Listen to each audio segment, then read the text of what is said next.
Hey folks, this video is going to cover layer basics in Photoshop. Before diving in, let's look at a drawing done with traditional media. Note that the top and base layers are separated from the paper. However, when you stack them all together, it looks like a regular flat image. This is just a tangible way for you to think about how digital drawing apps work. Alright, so we're in Photoshop now, and you can see that I'm sharing a time lapse of the rough sketch being completed.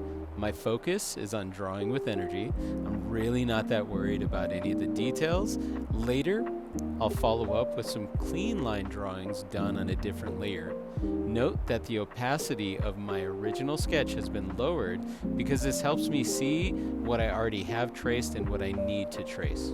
I'm much more careful with the drawing process in this step because that spontaneity doesn't need to be there. Finally, this segment shows the coloring process. I'm following a traditional painting approach done from the back to the front and the lightest colors to the darkest. Note that I'm also using multiple layers to draw because it'll give me some flexibility to move things around in the future. Alright, so in this segment I want to talk about some tips about how to actually use the layer menu. So real quick, make sure you go to the top and explore the actual layer menu. There's a million things in here, much more than what's covered in the video. But for practical purposes in drawing, let me just kind of show you around. So the little eyeballs right here will either show or hide the visibility of any specific layer. The layers are stacked from top, meaning front of the picture, to bottom as back of the picture. So if I'm lower in the layer stack and if I turn off this visibility, the blue sky in the background disappears. Underneath that layer, I have some hidden artwork of that original sketch, so you can see that sketch right there. You can select a layer by clicking, holding, and moving it further upwards or downwards in the stack.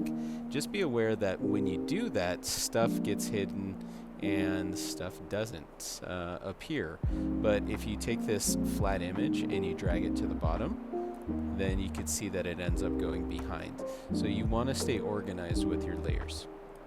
Alright, if you want to add a new layer, down here there's a little plus button and you can click, click, click and add as many as you want.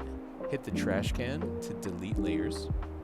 If you have layers that you want to go and merge together, for instance, if I'm going to go to layer 2 and if I'm going to just draw something on it and then I want it to be merged together with this color layer, what I can do is shift click both of them and then I can do a Control E, or I can just right click and merge those layers and now they're together in one piece.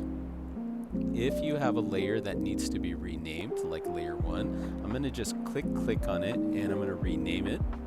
Go ahead and press enter to lock that change.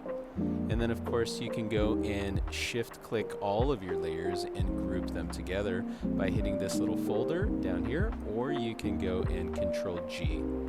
One other handy thing when you go and work with layers is to change the opacity and the blend modes.